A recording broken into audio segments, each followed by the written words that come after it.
Ya, bienvenidos a otra sesión de seminario. Lamento el inicio un poco más tarde. En esta oportunidad, después de hartos años tratando de hacer la tiempo, muy ocupado, logramos tener finalmente a Rodrigo Moreno. Rodrigo Moreno es el profesor de Departamento Eléctrico de la Universidad de Chile, Colegio Eléctrico de la Católica, y ha trabajado por harto tiempo en un montón de problemas asociados a generación, transmisión, etcétera, y modelamiento matemático asociado a eso, que justamente se intersecta con muchas de las cosas que varios de los equipos hacen acá, así que hemos estado tratando de invitarlo para que viene a presentar ese tipo de cosas y finalmente lo logramos. Así que, Rodrigo, muchas gracias por venir y te dejamos entonces con tu charla que es Planning Low Carbon Electricity Systems Under Uncertainty, Considering Operational Flexibility and Smart Grid Technology. Así que todo dentro de la juguera. Eso, gracias. Lo primero es... El problema es que yo tengo clase los martes en la mañana, eso es. Entonces me tuve que conseguir a alguien que me reemplazara por hoy día. Y entonces en realidad la persona que me reemplaza es la ocupada, no soy yo. Y siempre tengo los martes en la mañana, ya. Dicho eso, muchas gracias por la invitación. Efectivamente, con Rodrigo me he estado tratando de hacer coincidir esta cuestión por mucho tiempo. Y es una alegría estar acá, no solamente porque hago un poco de difusión de las cosas que estamos haciendo en el grupo de la Universidad de Chile, que en realidad ni siquiera es un grupo de hartas personas, en realidad, que no solamente están confinadas en la Universidad de Chile, pero también porque hay varias personas con las que me llevo muy bien y trabajamos juntos y hacemos presentaciones, se le he hecho presentaciones y esta en realidad, a pesar de que costó harto esta charla, con muchos de ustedes, nos vemos siempre. Entonces es una alegría estar acá. Estuve ayer acá, de hecho, así que ya no acá. La presentación básicamente hace una revisión acerca de los desafíos que significa planificar sistemas hoy en día. ¿Y por qué hoy en día es distinto a 2 décadas atrás? Principalmente por 2 ingredientes nuevos. El primero es de la generación renovable. Ahí vamos a ver específicamente qué significa incluir generación renovable a estos problemas de planificación. Y lo segundo es los niveles de incertidumbre que enfrenta el planificador para tomar decisiones de corto y largo plazo. ¿Ya? Dejémoslo así por mientras. Y el tema de Smart Grid Technologies tiene que ver porque hay mucha tecnología nueva que se está incorporando al pool de alternativas de inversión. ¿Está bien? Hay muchas tecnologías nuevas, por ejemplo, baterías, otras tecnologías de storage, pump storage, equipos FACTS, equipos de protección que generalmente se tienden a ignorar en los modelos de planificación. No obstante, cuando uno pone generación renovable y necesita un montón de nuevas tecnologías para poder lidiar con la incertidumbre asociada a la generación renovable, es importante considerar ese tipo de tecnología. ¿Ya? Entonces la charla se trata básicamente de planificar redes, pero planificar redes que estén preparadas para poder lidiar con la generación renovable. ¿Ya? Por eso la palabra smart y la palabra flexibilidad. La charla está principalmente dividida en estas 4 partes, un poco de motivación, después el framework que utilizamos para poder plantear problemas de planificación de inversiones en redes eléctricas, un par de instancias, de ejemplos de cómo utilizar este framework para poder resolver varios problemas en sistemas eléctricos, planificar baterías, pump storage, líneas, etc. Y un set de conclusiones al final.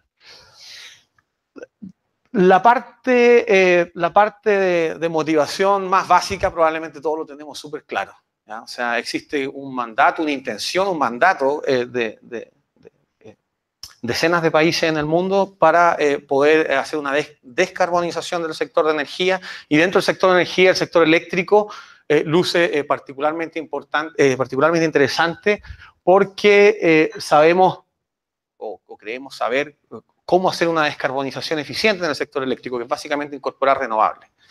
Y en el caso particular del Reino Unido, por ejemplo, ellos pretenden a través del sector eléctrico descarbonizar el resto del sector energético. Entonces, ¿cómo hacen eso? Ellos saben cómo descarbonizar el sector eléctrico y luego el transporte y otros sectores energéticos, por ejemplo, necesidades por calor, frío, etcétera, las electrifican. Entonces, electrificando otros vectores de energía y descarbonizando la matriz eléctrica como sabemos hacerlo, entonces podríamos llegar a niveles de reducción importantes en términos de emisiones de CO2 de todo el sector energético. Esa es un poco la visión que tiene, por ejemplo, en este caso particular el Reino Unido, pero Europa en general tiene esa visión. Aquí hay otros ejemplos, pero quiero destacar el ejemplo de Chile, que Chile también está incluido en este pool de países que tiene un cierto nivel de compromiso. Entonces, por ejemplo, ahí le estoy indicando dos fechas críticas. El año 2025 hay, de hecho, un requerimiento legal por llegar a este nivel de generación renovable instalada. Y hay una intención súper fuerte en la política energética, que no hay ningún cuerpo legal que obligue a hacer esto, pero sí está en la política energética de alcanzar este 70% al año 2050 de generación renovable. Esto es solamente para mostrar que no es solamente un problema del mundo desarrollado, sino que también es un problema de nuestros países poder planificar y diseñar infraestructura eléctrica que pueda tener estas características. Obviamente la pregunta para un planificador en estas circunstancias sería cómo seguir haciendo una planificación que sea económica y confiable. O sea, queremos que tenga cada vez más renovables. Sabemos que los renovables van a incorporar ciertos problemas a nivel de confiabilidad de la red, pero evidentemente nosotros no queremos sacrificar los niveles de seguridad del sistema, ni tampoco queremos pagar infinito por un sistema eléctrico con más generación renovable. Entonces, hay que también cuidar estos otros dos objetivos en conjunto con la política de energías renovables. ¿Cuál es el porcentaje actual en Chile? El porcentaje actual en Chile es como del 17%, más o menos, sí, 17%. O sea, estamos súper bien con esa meta. Estamos súper bien con esa meta. Sí. Sin considerar hidro, o sea, estamos hablando, esto es sin considerar hidro, esto es sin hidro, y el 17% es sin considerar hidro. Es del orden del 17, 18, por ahí, varía mes a mes, pero el hidro no se considera. Los hidros chiquititos sí, pero el hidro a gran escala no. Ah, no, eso es arbitrario. No, si eso es arbitrario, o sea, se vuelve un poquitito más complicado, o sea, más para que te des cuenta de lo arbitrario que es. Que el libro de la política energética sí habla de hidro de gran escala para cumplir este 70%. Pero la ley la saca para cumplir este 20%. Es absolutamente arbitrario. ¿Puede ser que no sean verdes? No, mira, ellos hablan de renovable y renovable no convencional. ¿Ya? Pero son definiciones, nuevamente.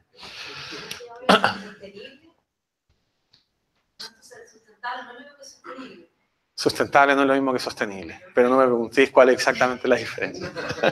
No, pero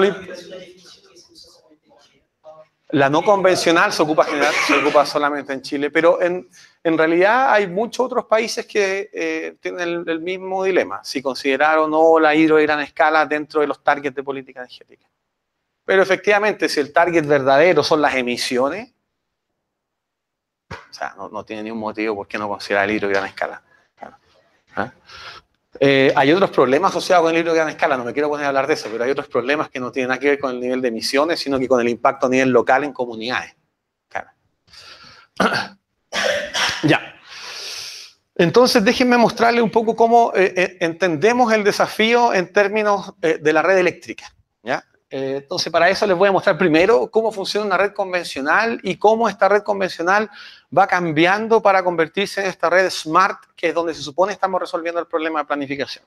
Entonces, el problema convencional, no hay problema acá. Una red convencional está generalmente, un diagrama súper sencillo y simplificado para poder explicar los conceptos, está dividido en esos tres sectores: generación, que es competitivo, transmisión, y todo el sector de redes, que es transmisión y distribución, son monopolios. Y este sistema tiene la característica que ha sido históricamente súper unidireccional en términos de los flujos, porque la matriz energética se desarrolla con grandes polos de desarrollo para aprovechar la economía de escala, por ejemplo, en Laja, en el sur de Chile, y con grandes polos de consumo en donde básicamente se demanda la energía, y ahí hay redes entre medio para conectar la generación con la demanda. Un desafío importante de esta red es que en términos eléctricos tiene que mantener la frecuencia siempre en 50 Hz. en términos económicos o no eléctricos, digamos, básicamente se tiene que mantener el balance oferta-demanda segundo a segundo, para no hacer que se desvíe la frecuencia de los 50 Hz en el sistema. ¿Ya? Eso significa que cada vez que nosotros prendemos la luz o conectamos un motor, la minería conecta un chancador, etc., el sistema segundo a segundo balancea la carga y la oferta.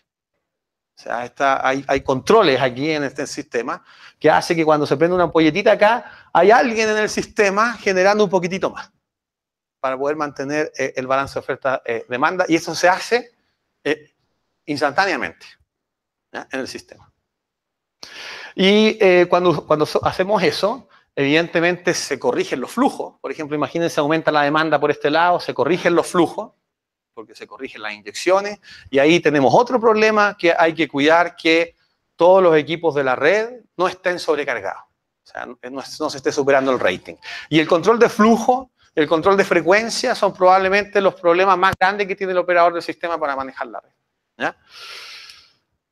Históricamente, ¿qué es lo que hacemos? Acomodamos la generación, cambia la demanda, acomodamos la generación, tenemos un problema en los flujos, y como no podemos controlar los flujos sin tecnología, básicamente hay una segunda ley de Kirchhoff que dice exactamente cómo se dividen los flujos, dado un patrón de inyecciones.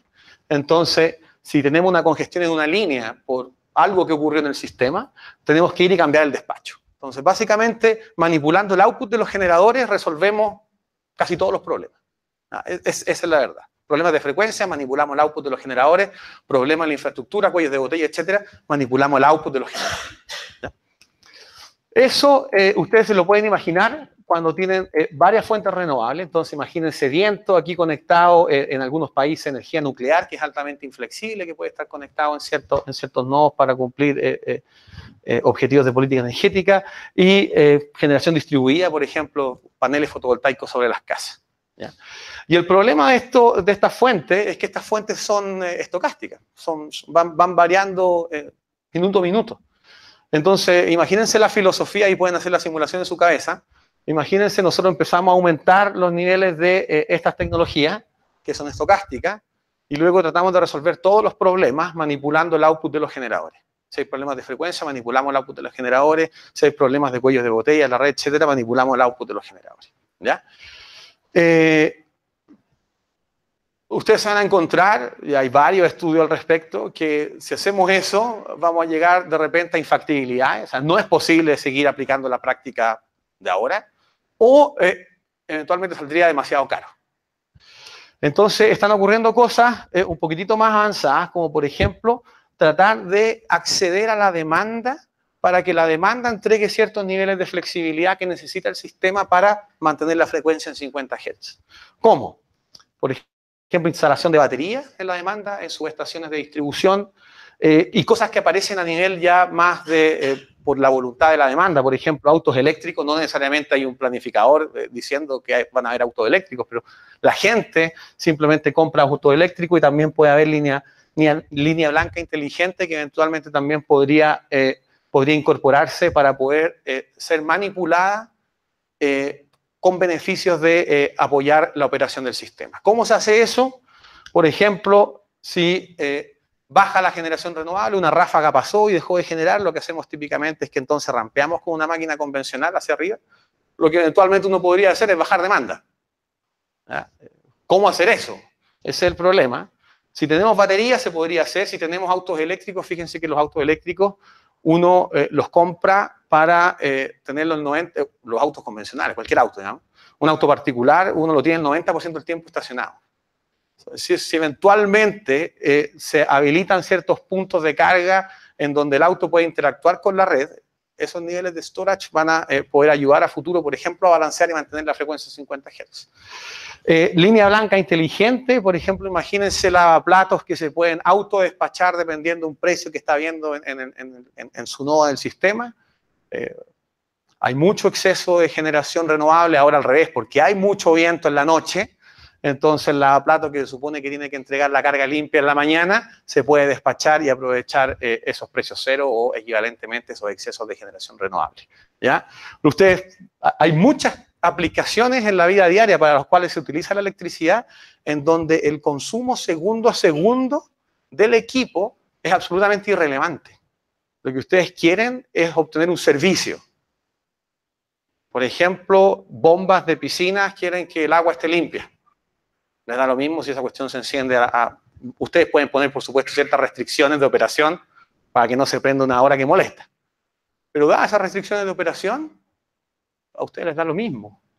¿Cuándo exactamente opera esa bomba? Agricultura, imagínense lo que puede hacer con el uso de bombas.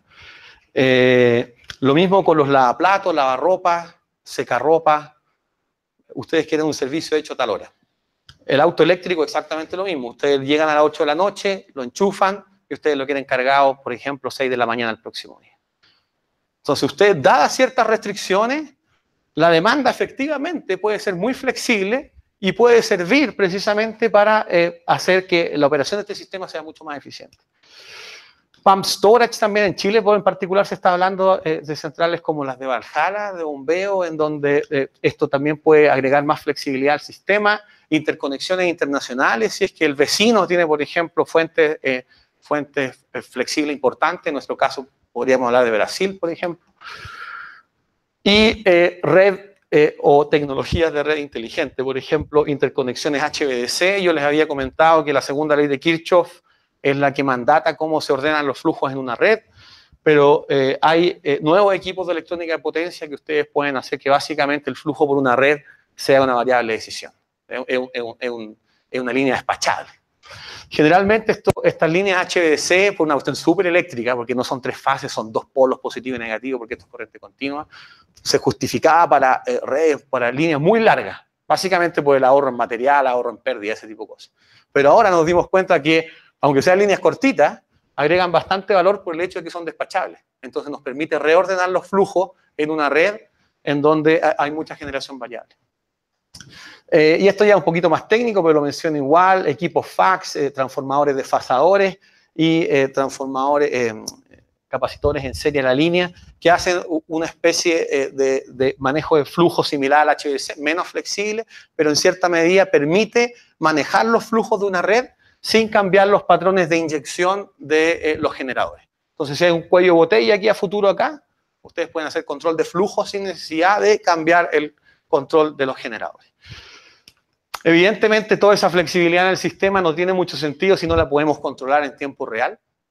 O sea, imagínense un equipo que es súper flexible, un equipo fax que les permite ir cambiando la admitancia de la red para poder redireccionar los flujos en función de cómo cambian los renovables. Pero si no, efectivamente, si no cambio la admitancia en tiempo real, de poco me sirve tener ese equipo puesto ahí, ¿ya? Nuevamente, por razones técnicas eléctricas, esos equipos se han justificado históricamente, básicamente porque las líneas son unos reactores muy grandes y estos condensadores lo que hacen es acortar eléctricamente la línea y hacen el sistema más estable. Una cuestión muy técnica, se agregan equipos fax en sistemas muy largos para mejorar la estabilidad del sistema, pero ahora estamos viendo esta segunda aplicación en donde si estos equipos fax se pudiesen controlar en tiempo real, entonces nos prestaría otro servicio asociado al manejo de congestión, ¿ya? Evidentemente, si no tengo toda esta flexibilidad, ustedes se pueden imaginar sin control, sin flexibilidad, etcétera. Aquí un poco la visión convencional hoy en día del operador y el planificador. Mueve los generadores y si hay problema de congestión, bueno, instala línea. Entonces, esas soluciones van a ser muy caras en el largo plazo si ustedes se ponen a jugar con grandes niveles de penetración renovable. Entonces, el tema es cómo podemos reconocer en nuestros problemas de planificación la complejidad de la operación para precisamente poder crear ahorros a nivel de cuál es la nueva infraestructura que se necesita. Eso es todo. Me voy a saltar esto. Esta foto me gusta, la saqué de un reporte de la IET, que es como el Colegio de Ingenieros de Inglaterra, y me gusta porque muestra un poquitito lo que significa en términos de complejidad el sistema actual versus el sistema que ellos esperan tener para el año 2030.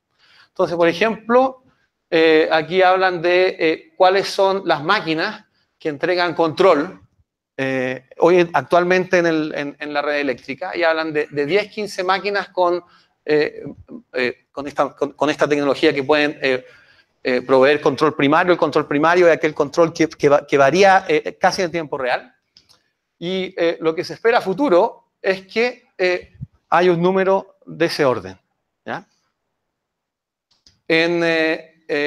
Lo mismo en automatismo a nivel de distribución. Automatismo a nivel de distribución son básicamente transformadores que se le puede mover el tap, ¿ya? También se espera un aumento sustantivo. Y finalmente, manejo de cargas a nivel residencial, que hoy en día no existe, pero futuro con la incorporación de smart meters. El smart meter, que es un medidor inteligente, no se espera solamente que mida cosas, sino que también que haga un management de los consumos, ¿ya? Por eso. Entonces, con esos smart meters, uno podría llegar a unos niveles de complejidad del problema bastante mayor, ¿ya? Entonces, si ustedes se pueden dar cuenta, las oportunidades para hacer optimización en el sistema eléctrico, sobre todo cuando uno mira el futuro, son gigantes. Porque hay muchas variables de control que eventualmente se van a tener que decidir. Y la otra característica que yo les estaba contando también al principio de la presentación es que precisamente por el tema de la descarbonización y la política de incorporar muchos renovables, eso ha creado incertidumbre a dos niveles. El primer es el nivel operativo, en donde no sabemos exactamente cuánto va a soplar el viento a las 4 de la tarde del siguiente día. Y aún así, con ese nivel de incertidumbre, hay que definir el predespacho, lo que llamamos nosotros, que es la calendarización de las máquinas para el próximo día, ¿ya? Ese es el problema, por ejemplo, unit commitment estocástico, lo que sea, pero bajo incertidumbre. Y otro problema es cuando uno está planificando y como existe esta incertidumbre de que se tiene mucha intención de meter estas centrales renovables, temas de política energética son inciertos, este target que es 20%, 30%, 70%, casi que cambia con cada gobierno. Los mercados que entregan estas tecnologías dicen que los paneles solares en 4 años más van a valer la mitad de lo que valen ahora, es lo mismo con otras tecnologías como batería, etcétera.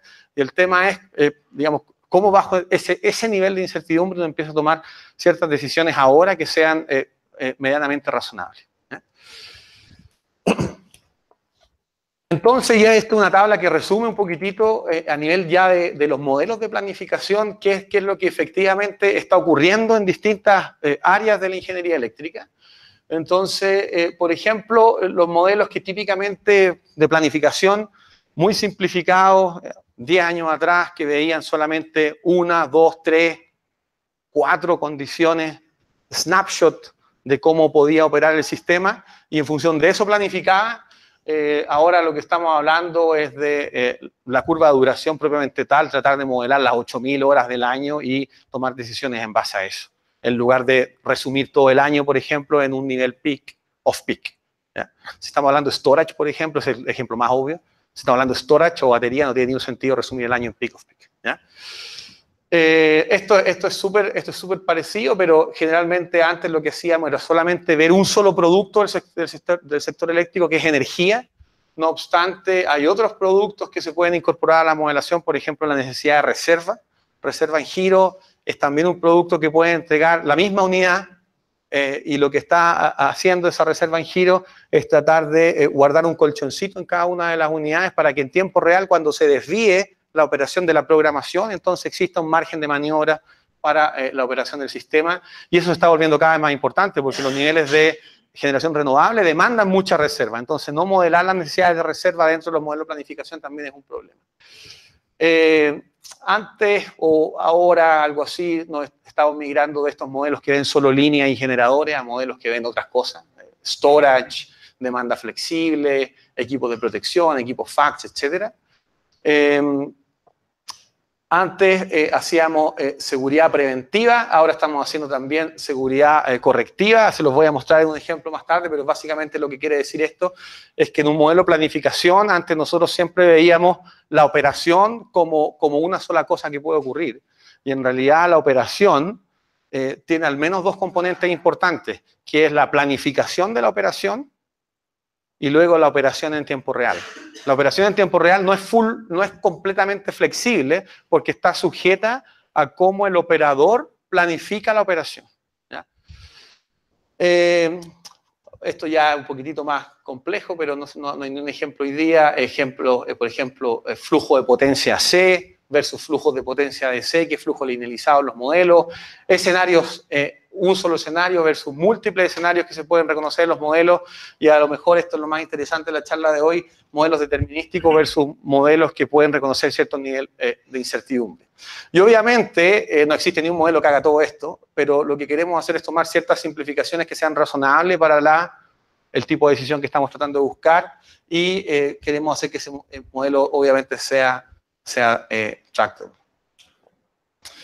Entonces, el Optimization Framework el cual estamos utilizando para resolver la mayoría de los problemas que estamos viendo hoy en día en el sistema eléctrico, el que les estoy mostrando acá. Hay dos frameworks que les voy a mostrar, uno con una capa de incertidumbre y otro con dos capas de incertidumbre. Cuando hablamos de una capa de incertidumbre, el problema es el siguiente: estoy tratando de tomar decisiones de inversión, por ejemplo, qué líneas poner, y una vez que yo tomo las decisiones de inversión, voy y opero el sistema. ¿Ya? Y la incertidumbre es que es del tipo de largo plazo, en donde cuando yo tomo una decisión, probablemente el futuro en términos, por ejemplo, de costo de paneles fotovoltaicos o costos de ciertas tecnologías cambie. ¿Ya? Entonces, ahí hablamos de una función objetivo. Esta función objetivo, dependiendo si es optimización robusta, optimización estocástica, yo la puedo acomodar, pero básicamente lo que trata de hacer es minimizar algo como el costo de inversión y el costo de operación. X son las variables de inversión, Y son las variables de operación, y como les comentaba anteriormente, que hay un solo nivel de incertidumbre. ¿Ya? Puede ser un nivel de incertidumbre a largo plazo. Lo voy a materializar en un ejemplo después. Pero esto puede ser, a ver, por ejemplo, lo que les voy a mostrar, de hecho, es cómo instalar activos de red, cómo hacer el ejercicio que se llama expansión de la transmisión sin conocer exactamente dónde se van a conectar los nuevos generadores renovables a futuro. ¿Ya? Eso antes no existía porque no había generaciones renovables. Entonces, construir una planta hidráulica, una planta de carbón, me tomaba 8 años, 10 años. Entonces, cuando uno ve el horizonte futuro, tenía cierta certeza por lo menos por los próximos 10, 15 años, y uno hacía el plan de transmisión con eso. Hoy en día, una planta eléctrica, incluso una planta grande, se puede demorar del orden de 1,5 años en instalarse, con permisos, con todo incluido. Entonces, evidentemente, cuando yo miro los siguientes 15 años para tomar una decisión sensata de inversión en transmisión, veo múltiples futuros. Y entonces, eventualmente, este marco podría servir para resolver este problema. Entonces, no hay una variable que sea como dependiente de la incertidumbre. O sea, que una decisión que yo tomo ahora sin conocer la incertidumbre futuro. Una variable de primera etapa. Claro. X podría ser el X de primera etapa sin esto. Yeah. Okay. Porque el E es la incertidumbre allí. Y el X, porque esto es multistage. O sea, este es el marco más general. Pero si fuese, por ejemplo, two-stage, en donde yo tomo una decisión de primera etapa y todo el resto es de segunda etapa, entonces tendría que sacarle esta E a la X. ¿Esa es la pregunta? ¿Sí? Si se considera esa decisión. Sí. Y este es un caso en donde hay dos niveles de incertidumbre. Básicamente aquí en el sector eléctrico, como les comentaba anteriormente, significa hacer un desacople de las variables de operación y reconocer que la operación también se planifica el día anterior. Entonces, tengo variables de operación, pero que son acorde a un plan que se hace en el día anterior. En el caso, por ejemplo, de Estados Unidos, es un day ahead market que llega a esta solución. Y luego está el tiempo real, que son las desviaciones propias que pueden ocurrir producto de que la demanda no es exactamente lo que yo pronostiqué, la generación renovable no es exactamente lo que yo pronostiqué, etc. Y aquí hay dos niveles de incertidumbre, que es este epsilon, que puede ser una incertidumbre a largo plazo, y este sí que puede ser una incertidumbre más de corto plazo, por ejemplo, asociado al pronóstico de la generación renovable o a las mismas fallas que pueden ocurrir de las unidades en tiempo real. ¿Ya? Entonces, déjenme mostrarles un poco cómo se aplica eso en el primer ejemplo. Entonces, el primer ejemplo, muy similar a lo que yo les había comentado anteriormente, es un ejemplo súper de juguete. Aquí hay 3 nodos las líneas duras es la tecnología que está existente, que ya está instalada, y las líneas punteadas es lo que el modelo puede escoger para poder instalar. Entonces, ¿cuáles son las opciones? Instalar energía solar aquí o instalar energía de viento acá, y esto es porque aquí hay más sol y acá hay más viento, por ejemplo. Poner baterías acá, poner una nueva línea acá, o poner un equipo fax, que es básicamente un equipo que me permite manejar los flujos por este triángulo acá. ¿Ya? Y el dilema del planificador es el siguiente. El dilema es que si la generación solar es muy barata a futuro, entonces yo el crecimiento de la demanda, fíjense, aquí no está, pero disculpen, la demanda está solo en el nodo 3. La demanda está solo en el nodo 3. Entonces, el crecimiento de la demanda lo puedo hacer distribuido. Si los paneles fotovoltaicos a futuro son muy baratos, yo pongo paneles fotovoltaicos aquí y se me acabó el problema. El problema está de que al precio actual, yo a lo mejor preferiría instalar viento acá. Entonces, cuando instalo viento acá, tengo que ampliar el sistema mediante esa línea. ¿Ya? Y ese es el dilema. Esta cosa pinta más de que tengo que hacer decisiones por aquí y transportar la energía, o puedo producir la energía localmente. Y eso obviamente depende de los parámetros de costo que yo le ponga al problema, pero eso es precisamente la incertidumbre. ¿Ya? Entonces, por ejemplo, aquí en este ejemplo súper chico, hay 4 escenarios en donde este porcentaje es el ponderador de los costos de inversión de los paneles fotovoltaicos en la primera etapa. Entonces, la primera etapa es 100% y luego se espera una baja, por ejemplo, de un escenario súper positivo de que esto puede bajar 40%. Otro escenario no tan positivo que en realidad baja, pero no baja tanto. ¿Ya? Una cosa importante es que se está modelando hora a hora. Se está modelando hora a hora. Entonces, este problema eventualmente podría tener una operación súper compleja en términos de las restricciones de unit commitment, restricciones de rampa, encendido y apagado de la unidad, etcétera, etcétera. ¿Ya? Estos son los perfiles. Fíjense que los perfiles están normalizados, perfiles de sol, perfiles de viento, y este es la demanda con una dinámica mucho más lenta. Entonces, este es el problema de optimización, un poco en palabras, para no mostrar las ecuaciones, pero incluye, lo que quiero aquí es minimizar el costo de inversión y operación esperado en ese árbol. Y aquí hay varias restricciones como el balance nodal, oferta igual demanda en cada nodo, las ecuaciones de flujo de potencia, incluyendo el equipo fax, la capacidad de las líneas, la capacidad de los generadores, disponibilidad de los generadores, rampan, todas las unidades del predespacho, unit commitment, que tiene que ver con cuántas reservas necesito del sistema, encendido y apagado la unidad, etc. La batería y non-anticipativity constraint para poder recoger la estructura del árbol. ¿Ya? Con este experimento súper chico, lo que se puede observar, por ejemplo, es que qué tan importante es la solución estocástica versus una simulación determinística en donde yo simplemente optimizo cada uno de los escenarios. ¿Ya?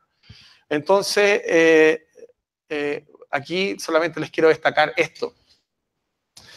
Cuando yo hago optimización determinística versus optimización estocástica, la optimización determinística privilegia activos convencionales, poner línea, mientras que la estocástica privilegia baterías, el equipo fax y no pone la línea, por ejemplo. ¿Ya? Cuando uno trata de interpretar eso, aquí la lectura es la siguiente. Cuando uno ve el futuro de una manera, uno sabe exactamente qué hacer. Entonces, el sol se instala acá, no hay línea, el viento se instala allá, hay línea, punto. ¿Ya? El tema está que no sé exactamente la decisión que tengo que tomar y tengo que ir aprovechando la información mientras se va apareciendo.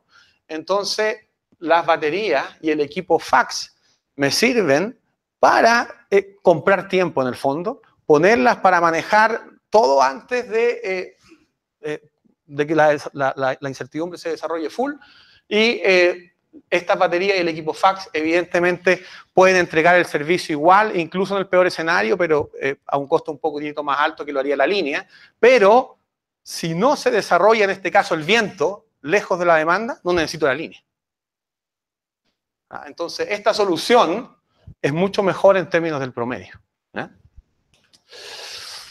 Otra cosa que se hace, resolvemos el problema estocástico, pero con todos los detalles operativos y sin los detalles operativos. En este caso, por ejemplo, sacamos los requerimientos de rampa y volvemos a ver algo similar en términos de que, bueno, este caso es estocástico, así que no se invierte en la línea y tiene el equipo fax, pero el requerimiento por batería desaparece. Entonces, el requerimiento por batería no solamente te ayuda a hacer el congestion management. ¿Cuál es el congestion management? De que si la línea se satura, entonces, aquí está el viento. Si el viento sopla mucho y no tengo línea, lo almaceno. Y después, cuando no sopla el viento y esta línea está desocupada, entonces tiro la energía. ¿Ya? Eso es congestion management. Pero lo otro que puede hacer la batería es lidiar con restricciones de rampa, porque es básicamente un generador, una demanda que puede cambiar muy rápidamente. ¿Ya? Entonces, ayuda a hacer toda la operación más flexible. Y en este caso particular, si es que sacamos las restricciones de rampa, entonces desaparecen los requerimientos por batería. ¿Ya? Un detalle, obviamente, que estamos en este mundo y queremos hacerlo en este mundo. Entonces, el tema aquí es donde se pone más complicado. Lo bueno antes fue que, ok, entendimos que si no reconozco incertidumbre y si no reconozco detalle operativo, Smart Grid las paila, digamos. Nunca voy a ver requerimientos de nada, porque la flexibilidad no se aprovecha el valor de los activos flexibles en términos de adaptar el sistema para distintos escenarios futuros y poder hacer la operación más flexible. Entonces, obviamente que ahí ya tenemos que empezar a hablar de algoritmos de descomposición.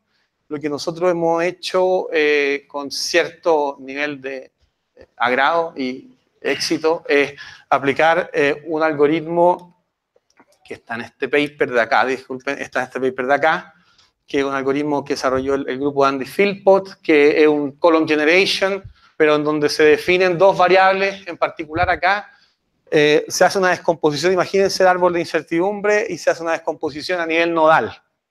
Entonces, se hace una planificación para cada uno de los nodos del árbol, y luego se fuerzan las restricciones de node anticipativity, se fuerzan en un maestro. Entonces, un esclavo hace operación e inversión, pero de cada uno de los nodos de manera desacoplada. O sea, se descompone por nodo, y ahí corre el esclavo, y luego en un maestro se tratan de coordinar las decisiones para que cumplan con la restricción de no anticipatividad, y aquí lo típico que se mueven los precios para acá y se mueven las columnas para allá. ¿Ya? Y aquí la clave es que se define esa variable auxiliar en donde hay dos tipos de inversión. La inversión que requiere cada uno de los esclavos y la inversión real que hace el maestro, que es aquella que coordina todos los requerimientos que hacen los esclavos. ¿Ya? Entonces hay un capacity request y un capacity grant. Después podemos hablar de los detalles. Y eso, haciendo esa descomposición, esta descomposición es súper buena porque fíjense que el problema de operación puede ser un EMA y el pi. Eso significa que la operación puede ser tan compleja como uno quiera. Y esto empieza a generar columnas y las coordino acá en el maestro, y esto me permite resolver un problema de planificación bajo incertidumbre y bajo una resolución de lo que está pasando en la operación bastante alta. O sea, básicamente me permite resolver el problema, este problema en esta red, ¿ya? Que es lo que estábamos hablando antes. Entonces aquí hay solamente unos experimentos acerca de la red de 24 nodos, que es la que típicamente se utiliza para este tipo de estudios en la IEEE. Aquí solamente destacar que está la red de 24 nodos, hay ciertos activos que son candidatos, que están marcados en rojo, y este azul también es un activo candidato. Entonces, ¿dónde pongo línea y dónde pongo batería? Y la incertidumbre es la verde. Y la incertidumbre es, en algunos escenarios se va a desarrollar el sol por este lado, y en otros escenarios se va a desarrollar el viento por este lado, pero no sé exactamente cómo luce el futuro. ¿Ya?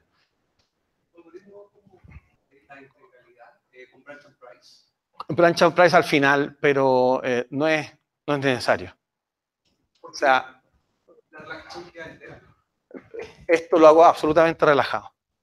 O sea, estas variables binarias aquí, que son los pesos de las columnas para cumplir con esta restricción, en la práctica, pero eso ya tiene que ver con la implementación del algoritmo, en la práctica las relajo. Podemos hablar de esos detalles, pero con eso ya llego a gaps que son súper chicos. Entonces, esto permite resolver problemas, como les decía, de varias etapas, y lo más interesante es que puedo capturar el año mediante varios días típicos y podemos hacer con este algoritmo, reducir el año en días que están absolutamente acoplados. Entonces puedo capturar bien, por ejemplo, la operación de las baterías y puedo poner varios días para darle un poquitito de variabilidad al modelo y que entienda que el mundo no solamente luce de una sola manera, ¿ya? Y aquí algunos ejemplos, porque esto ya con el ejemplo 3 barras lo mostramos, pero aquí algunos ejemplos de cómo el algoritmo corriendo con distintos niveles de clusterización a nivel de los esclavos, les explico eso en 30 segundos, puede presentar performance súper distintos. Entonces, por ejemplo, este es un problema de 3 etapas, este es un problema de 4 etapas, en donde obviamente hay más escenarios, y estos son tiempos de resolución. Y este es el mismo, la misma descomposición, pero utilizando el algoritmo de manera distinta. En uno se utiliza el algoritmo haciendo una descomposición por nodo, que es la descomposición, de hecho, que trabaja Andy Philpott en ese paper. Y en el otro algoritmo hacemos una descomposición por día típico. Entonces vamos adentro de un nodo y el nodo lo cortamos y decimos, mira, en realidad no tenemos para qué tener todos estos días acoplados unos con otros, porque en realidad hay días típicos y las baterías no mueven energía de un día a otro, entonces podemos separar todos los días. Y al separar todos los días, entonces en cada esclavo podemos, por cada día podemos resolver un problema esclavo. ¿Ya? Y la estructura del Dancing Wolf que propone Andy Philpott permite hacer eso de manera relativamente fácil, y ahí nos damos cuenta, por ejemplo, que obtenemos exactamente la misma solución con esta descomposición, pero tenemos tiempos mucho menores, y de hecho, acá, por ejemplo, cuando tratamos de resolver un problema de 4 etapas, y con 25 días típicos, la descomposición por columna de este tipo, en donde los esclavos son nodos, ya no corre, ya no es posible correrla. En cambio, con esto seguimos teniendo tiempos que son razonables para resolver el problema. El segundo problema tiene que ver con un equipo, y esto lo voy a hacer súper rápido, tiene que ver con un equipo fax. Anteriormente les mostré, el equipo fax es un equipo que ustedes ponen en una línea y esa línea lo que hace es, ustedes pueden manejar el flujo por esa línea y básicamente cambian toda la matriz de admitancia del sistema. Entonces, sin cambiar los despachos, ustedes pueden hacer control de flujo. Y eso eventualmente puede significar ahorros de líneas, como les decía anteriormente. Si no reconocemos eso y ustedes ven una congestión, ponen una línea nueva. Ese es como el approach actual. Lo que nosotros estamos diciendo es que pongamos esta tecnología para hacer un control de flujo más eficiente y no demandar tanta línea. Entonces, y este es un ejemplo en donde hay dos niveles de incertidumbre. Hay una incertidumbre de largo plazo asociado a cómo se va a expandir la generación, pero en el corto plazo hay otro nivel de incertidumbre asociado a los forecast error o asociado a las fallas que pueden ocurrir de las unidades de generación, que es lo que nosotros en este tipo de problemas llamamos restricciones de seguridad de suministro. O sea, que el suministro se siga abasteciendo a pesar que ocurre una falla. Se cae un generador, se cae un molino de viento, se cae una línea, etcétera, etcétera. El despacho tiene que ser robusto, N-1 robusto, decimos nosotros, ante la falla de uno de los componentes. Entonces hay dos niveles de incertidumbre. Una incertidumbre que tiene asociada a la falla de los equipos y una incertidumbre que está asociada a los planes de expansión de generación.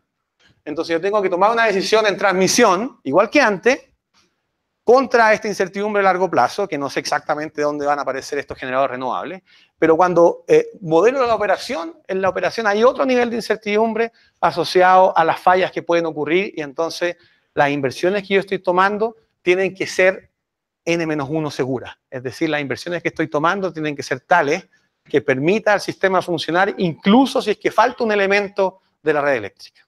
¿Ya? Y ahí planteamos un modelo en 5 niveles que es una locura, pero solo para mostrarle que esta cuestión de descomponer y descomponer y descomponer funcionan. Esto lo hicimos mediante vendors, ahí les puedo explicar los detalles, pero la historia es muy similar a la anterior, en donde nosotros no sabemos exactamente, por ejemplo, dónde viene el viento, y tenemos la posibilidad de poner equipos fax, y estos equipos fax me permiten manejar los flujos que se forman en los loops del sistema. Y lo mismo, una historia muy similar, en donde hacemos, esto lo voy a poner así, en donde hacemos optimización determinística para cada uno de los escenarios, y después hacemos optimización estocástica, en este caso robusta, porque es minimax regret, pero básicamente una optimización bajo incertidumbre. Entonces vemos que en la solución determinística no hay equipos fax, o sea, no hay estos equipos que nos permitan hacer el control de flujo. Y acá hay equipos fax, incluso cuando yo le agrego el segundo nivel de incertidumbre, que es la seguridad de suministro, aparecen más equipos fax que antes. Entonces el equipo fax, que es este equipo que me permite hacer un manejo de flujo, le da más adaptabilidad a la red para manejar patrones de flujo en el largo plazo bajo distintos escenarios, pero además en el corto plazo le da más seguridad, que es básicamente adaptabilidad para el corto plazo, pero le da más seguridad al sistema, porque si uno saca un activo de red, necesita menos redundancia básicamente y uno puede hacer manejo de flujo. ¿Ya? Y eso en términos así súper algorítmicos, un ejemplo que puede ser importante para Chile. ¿Ya? Esta cuestión, de hecho, con Pancho la hemos trabajado, no exactamente este paper, pero con Pancho la hemos trabajado en un estudio que hicimos para la Comisión Nacional de Energía. Y básicamente en Chile, el año pasado, se estaba hablando mucho de storage, de Valhalla. Y el problema es que en Chile no hay ningún estudio que mida la demanda del sistema por storage, o más que la demanda por el sistema, si uno va a hacer planificación de largo plazo y toma todas las inversiones en generación y storage como variables de decisión, ¿cómo luce ese plan de largo plazo? Básicamente. ¿Cuál es la demanda por storage que tiene el sistema chileno si instalamos mucho sol, por ejemplo? Ese tipo de cosas. Entonces, este gráfico me gusta mucho porque corremos exactamente el mismo problema, que es un problema de cooptimización uninodal, súper sencillo, storage, capacidad de generación. El modelo decide la capacidad de generación a instalar cuántos megawatts de carbón, cuántos megawatts de gas, PD y con storage. Y el modelo tiene distintos niveles de resolución o distintos niveles de aproximación. ¿Ya? Exactamente los mismos parámetros de entrada, pero con distinto nivel de aproximación en el modelo. De todo el país. De todo el país. De todo el país al año 2030. ¿Ya? Y lo que hacemos es ir agregándole más complejidad al modelo, desde un modelo que resume todo el año en un solo gran requerimiento energético, que es lo que se llama modelo energético, un modelo energético que simplemente dice cuánta energía requiere este sistema, tanto, cuál es el mejor parque para poder abastecer esa energía, punto. Y después le vamos dando cierta resolución temporal, en donde cada mes se representa por 3 snapshots. Hay 12 meses, cada mes se representa por 12 snapshots. Este nivel ya tiene que ver con las 8.760 horas, esto con las 8.760 horas y restricciones de unit commitment, encendido, apagado, etc. Esto es un modelo estocástico en donde hay distintos escenarios de precio futuro. Por ejemplo, el diésel puede ser alto o bajo, el carbón, el gas, etc. Porque esto es importante porque el storage sirve para renovable. El renovable, ustedes saben exactamente cuánto cuesta el kit. O sea, compran el kit, piden el préstamo y ese es el costo, el dividendo. Cuando dicen, no, es que esto es más caro que el gas, bueno, está por verse porque no tengo idea cuánto es el precio del gas en los siguientes 30 años. Entonces eso es lo que trata de capturar el modelo 5, que es un modelo estocástico donde hay varios escenarios de precio. ¿Ya? Y el modelo 6, un modelo averso al riesgo donde hay una restricción de CEBAR. Y los resultados que se entregan es básicamente, uno puede justificarlo casi todo. Desde un modelo súper simplificado en donde dice, mira, la cantidad de storage que necesita el sistema chileno, esto es Greenfield Investment, esto es asumiendo que parte todo de cero, no hay capacidad existente. Entonces, puede ser nulo, y en este caso es obvio, porque el storage no genera energía, el storage lo único que hace es mover energía de un punto a otro, entonces si tiene una pobre resolución temporal, esta cuestión no significa nada. Pero a medida que yo voy complejizando el modelo, se va rápidamente reconociendo la necesidad por storage. Entonces, esto es importante porque en la Comisión Nacional estamos en el modelo número 2. ¿Ya? El modelo en donde hay una operación súper simplificada en base a snapshot, fotos del sistema, y en base a eso después se toman decisiones de primer nivel de planificación de red. Entonces, obviamente, cuando corren este modelo y solamente hacen este puro cambio, ya las diferencias son dramáticas. ¿Ya? Obviamente que para correr estos modelos hay que hacer descomposición y todo eso, y ese es el problema al final del día. ¿Ya? Entonces, conclusiones, esos 3 puntos. Primero, inversiones en activos flexibles y smart o inteligentes requiere cierta complejidad del modelo, esa cuestión es un hecho. Segundo, necesitamos descomposición para resolver esto en una red real. O sea, correr el modelo que les mostré de 3 barras y ustedes simplemente lo aplican en el modelo chileno, esa cuestión no hace nada, ¿no es cierto? El último punto es que esto puede tener implicancias importantes a nivel de la planificación, las prácticas de planificación, de policy making, etcétera, en términos de que hoy en día todas las decisiones que se están tomando, por ejemplo, en Chile, y esto es replicable para casi todas partes, está basado en prácticas que son determinísticas y en prácticas de planificación que simplifican mucho la operación. Entonces, con ese tipo de modelos no vamos a realmente planificar un sistema que facilite la entrada de generación renovable y que sea realmente flexible para lidiar con todos los niveles de incertidumbre asociados a esa generación. Eso.